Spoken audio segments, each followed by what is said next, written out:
These are the best kind of Mondays when you get to celebrate Duke basketball going to the Final Four. What? Yes, a win over Alabama in the Elite Eight. We're still dancing in the Duke basketball world.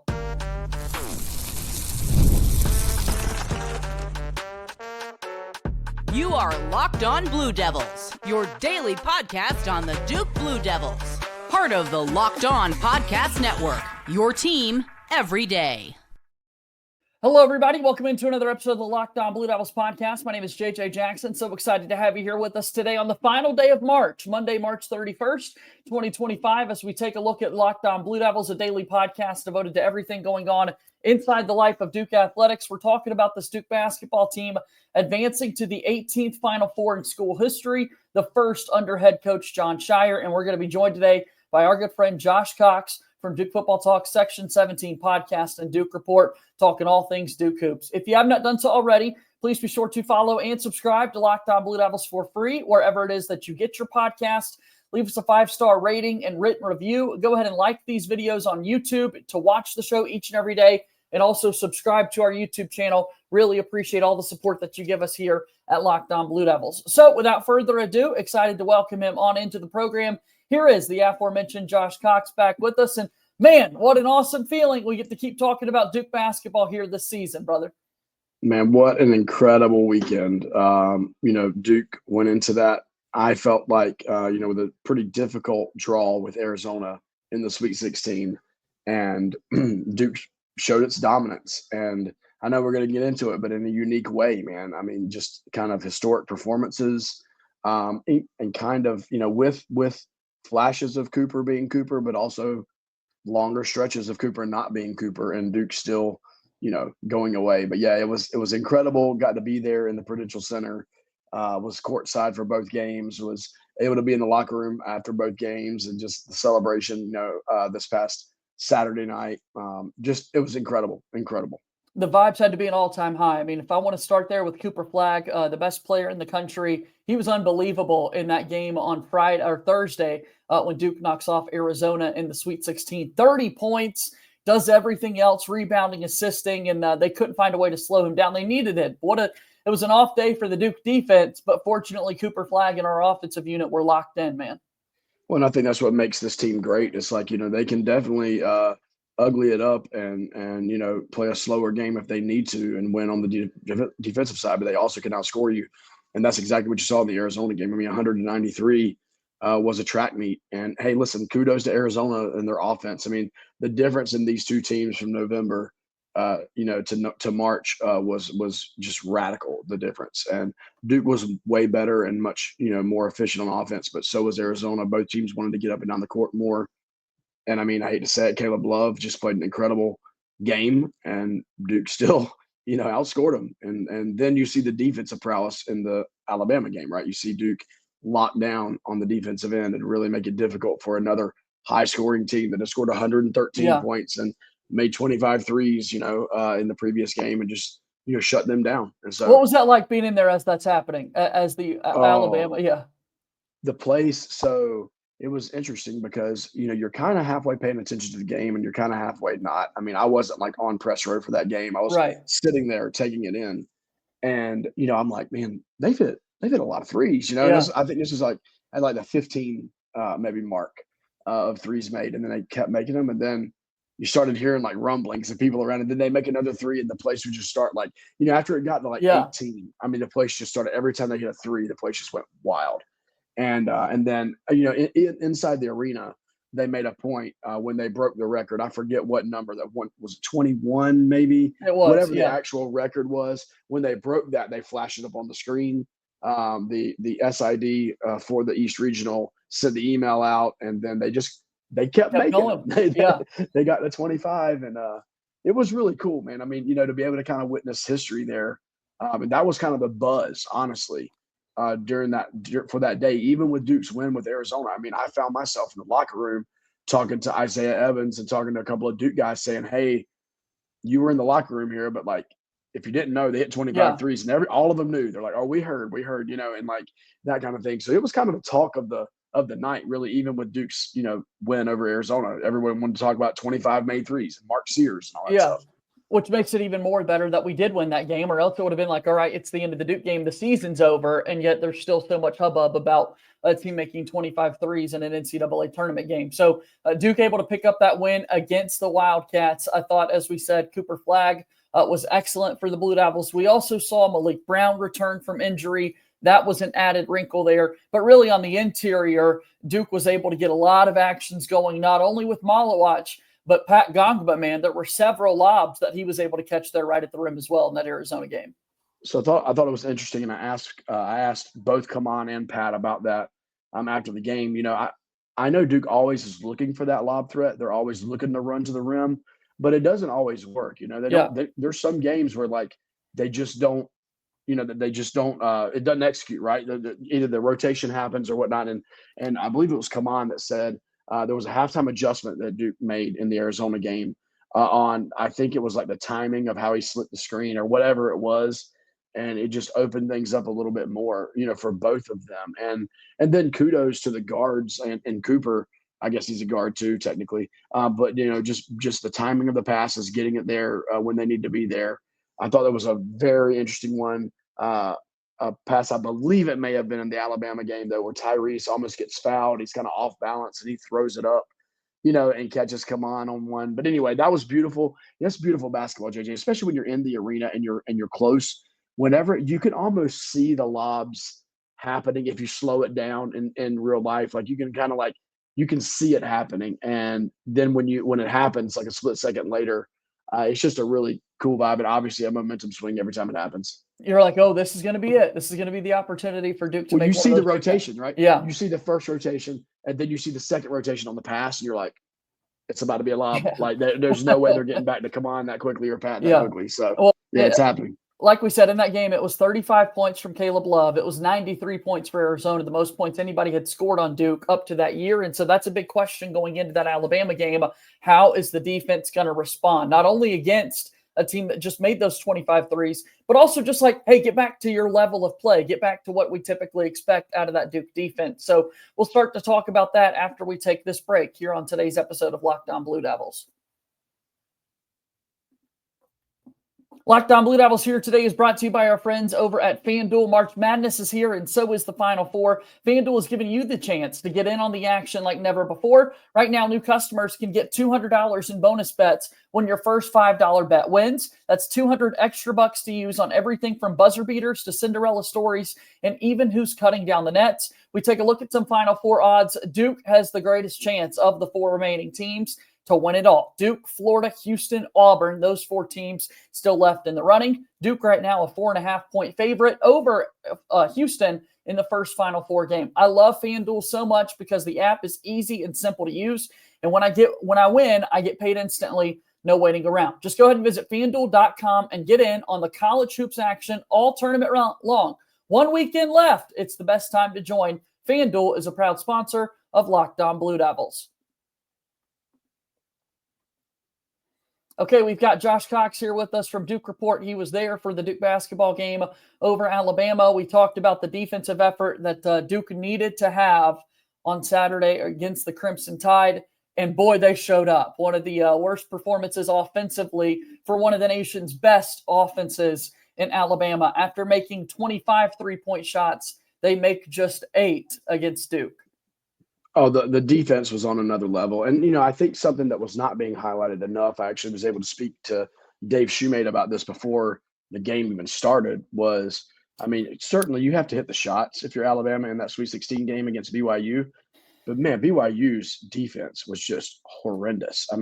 I think if you look up defending the three-pointer as far as percentage-wise, they're 306th in the nation in defending the three-pointer. And I think they're over 300 in most defending the three categories. And so they were terrible. They were going under screens every time, like drop cover, just like stuff that just like, I'm not throwing any stones. I actually met some really cool BYU people and donors and boosters and fans, and not throwing any stones at their scheme or their coaching staff. But like, JJ, if you and I were coaching that BYU team, we're going to have them switching on screens. We're going to have them at the least, the bigs hedging out and going to push the guy back.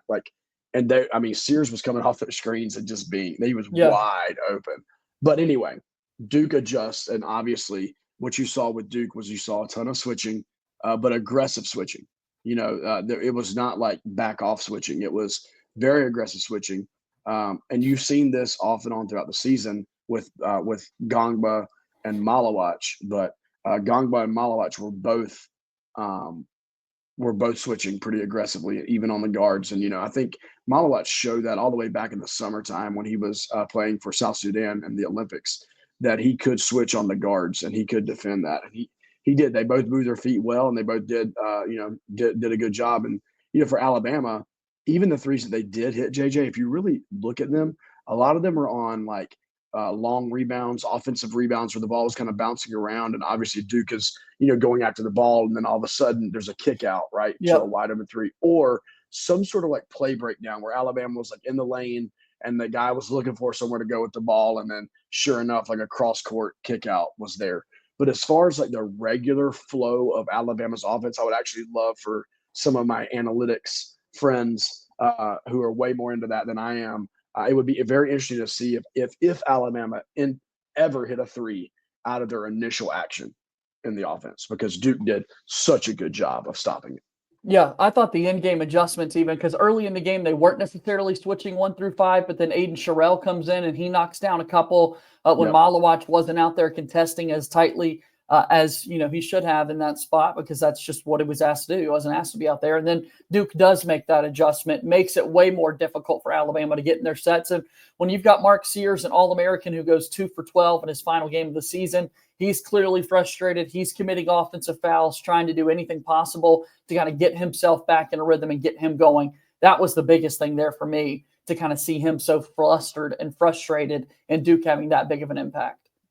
Yeah, I mean, the 30,000 foot view here, JJ, is, as we've been saying it all season. And when your best player is committed on the defensive end, probably more so even than he is on the offensive end, it bleeds through the team. And this team, top to bottom, I mean, you have a player like a Pat Ngongba, who in years past, if he was on teams of the past, and no criticism to those teams, but we would have been saying, man, Big Pat doesn't really defend the pick and roll. And if you get Big Pat in the pick and roll, you can really exploit it. Well, you can't, because these guys all give 110% effort on defense. The scheme is there. I think Duke fans were a little nervous when Jay Lucas took the Miami job, that one of the assistant coaches who, really spearheaded a lot of the defense was gone. But, Chris Carrawell was saying in the locker room Saturday night that, everyone has stepped up, whether it's Will Avery, Dildy himself, Justin Robinson. Those guys have just all stepped up, and really, at the end of the day, there's not but so many things you can do, right, JJ? There's not but so many adjustments you can make. The players have to be committed to executing whatever it is, and these players are. And Duke is in the Final Four as a result of it.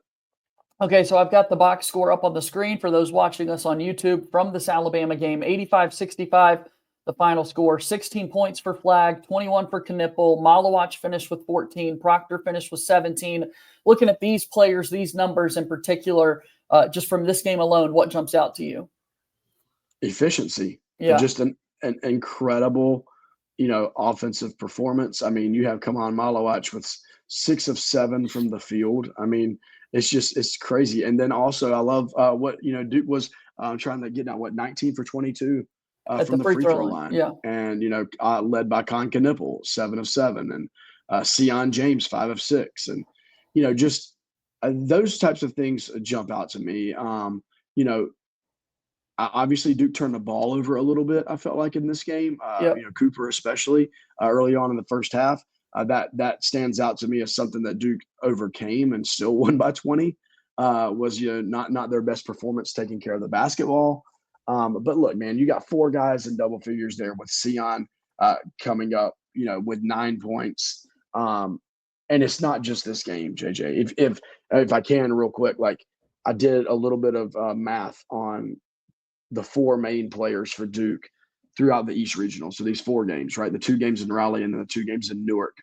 Con Knipple is averaging 15 points per game. And keep in mind, some of these numbers are skewed because the Mount St. Mary's game, they literally played like half the game. Yeah. Right. So, I mean, some of these numbers are even skewed. If you really took Elite 8, Sweet 16, and round of 32, these numbers would be even bigger. But 15 points a game for Con. 7 of 13 from 3. That's 54% from 3. 18 of 20 from the foul line, 90%. Tyrese Proctor, 17 points per game in the tournament. 16 of 25 from three, 64% from behind Crazy. the arc. 12 assists, only 4 turnovers. So 1 turnover per game for Tyrese. Cooper, and we all know this, coming back from injury, Yep. not really having, honestly, in the Alabama game, not really having that like Cooper game, right? Right. That game was the Arizona game, was the Cooper, Right. Cooper being Cooper game, but averaging 19.5 points a game for the 4 games, 7.8 rebounds, 5.3 assists, 6 of 14 from three. That's 43% from three. And here was a big one for Cooper, I thought. 20 of 23 from the free throw line, 87%. Yeah. That's big. And then the last one, and this is borderline ridiculous, JJ. Borderline ridiculous. I just tweeted it at Duke Report on X. Check it out. Khaman Maluach, 11.5 points a game, 6.3 rebounds per game, 2 blocks per game. But here's the stat. He was 20 of 23 from the floor. Unbelievable. He missed 3 shots. He shot 87% from the field so far in the NCAA tournament. JJ, those are just incredible. And I can think of 2 of them. 2 of them were dunks. I mean, yeah, he had a couple of dunks from out. And like when I have friends and acquaintances of mine across the country who are not Duke fans in any way, and like they're all reaching out to me like, dude, like, who is this team really this good? Like, right. Who, and like, tell me this kid's story and like all this stuff. And it's like, oh, this team, they really are that good. And I tweeted from Duke Report, and Freddie Hodges is the owner of Duke Report. He is not like he doesn't get back and forth as much as I probably do. But I tweeted from that account back in like January, should we be having the conversation of all-time great Duke teams with this team? And people were like, no, too early, blah, blah, blah, blah, blah. And then I think I resurfaced it again in February, and no. Like, I'm about to resurface it again. Now we're getting there, Because like, here we are. This is the number 1 Ken Palm team since 1999 Duke. Like, so anyway, it's going to be interesting. But all that to say, Newark was awesome. Ken Jong was there, got to meet Ken Jong. And another one for you, the podcast host, we were texting about this over the weekend, met Tommy Alter, the he's still the host of the Young Man in the Three, but former co-host with JJ Redick on the Old Man in the Three. Super nice guy. So it was just awesome, man. That's awesome. Got to meet some really cool people and got to see some really high-level basketball from all 4 teams that were there. Big time performance from Duke over the weekend, and now they're heading back to the Final Four to take on Houston. It's just unbelievable stuff. Super proud of what this team has done, and hopefully they're able to make a lot of big things happen this upcoming weekend there in San Antonio. Josh, it's always good to see you, my friend. I want you to tell us about Duke Report and other ways that people can support you and everything that you got going on. Yeah, for sure, JJ. Well, first of all, thanks for having me on. Enjoyed your content with Kevin. Yes. Post game. Thought that was really, really great, man. It was really cool getting the perspective of him inside the arena after the game and all that stuff. So really, really good job. I'm on that. But yeah, Final Four coming up. Unfortunately, not going to be able to make it to San Antonio. I kind of had to choose between San Antonio and Newark just made more sense for a variety of different reasons. But all 4 number 1 seeds, just what more could you ask for? But anyway, you can find my work at Duke Report on X. We also do some Duke football stuff at Duke FB Talk. And JJ, I really appreciate you having me on, man. And I'm really looking forward to this week of content. Yeah. And then hopefully the next time we speak on this podcast, there will be talks and celebrations and who won most outstanding player and all that good stuff. Got to make it happen. Man, here's to a good week. We're so close. We're so close to good things happening for the Duke basketball team. Celebrate the Final Four. That's Josh Cox joining us here on today's episode of Locked On Blue Devils.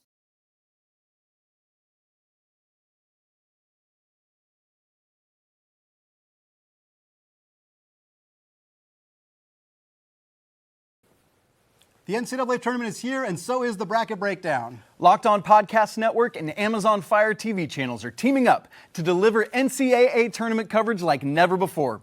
Watch studio shows featuring former players and Locked On's local experts as they guide you through every upset, buzzer beater, and bracket matchup. Stream it all for free on Amazon Fire TV channel. Search Bracket Breakdown to see it all for free. It's your team every day. Final few moments here on this episode of Locked On Blue Devils. Our thanks again to Josh Cox for joining us on the show to talk about the Duke men's basketball team and the great run that they had on their way to the Final Four this upcoming weekend. Want to also update you on all things Duke women's basketball, as the sisterhood unfortunately saw their season come to a close yesterday by 4 points at the hands of Dawn Staley and the South Carolina Gamecocks. Duke had this game tied super late down the stretch into this one, but unfortunately too little too late, as South Carolina was able to punch their ticket onto the Final Four. Duke women's basketball made it to the Sweet 16 last season. This season, over the weekend, they played the North Carolina Tar Heels in the Sweet 16. Really ugly basketball game. If you like offense, that was not the game for you. But Duke was able to win it 46-37, setting up an opportunity to play South Carolina in the Elite Eight, and just fell 4 points too short in that one. Also, over the course of the weekend, we saw the Duke softball team sweep Louisville. They're playing really well right now, having won 4 in a row, and one of the top teams in the ACC. And Duke baseball now has won 7 of their last 8, fresh off of a series win over NC State this past weekend. So tons of things happening in the life of Duke athletics right now. So much focus, though, on this Duke basketball team, and rightfully so. I cannot wait for this upcoming weekend for the games that the Blue Devils will play. Hopefully we've got a win coming our way against Houston on Saturday. We will be the second game. Auburn and Florida will be the first game to tip off at the Final Four in San Antonio. And then about a half hour after that game concludes, we'll see the Duke basketball game tip off against Houston. Again, this is a team that we saw in the Sweet 16 last season. In that game, we saw Jamal Shead, Houston's top player, go down. He's no longer with Houston. He's in the NBA now, but they've still got several players that you'll remember from last year's team, including 3 starting guards who all shoot greater than 40% from three-point range. Outside of that, though, they're not the most efficient offense. And so I think that's going to be something that Duke, once again, with their defense, is going to look to exploit.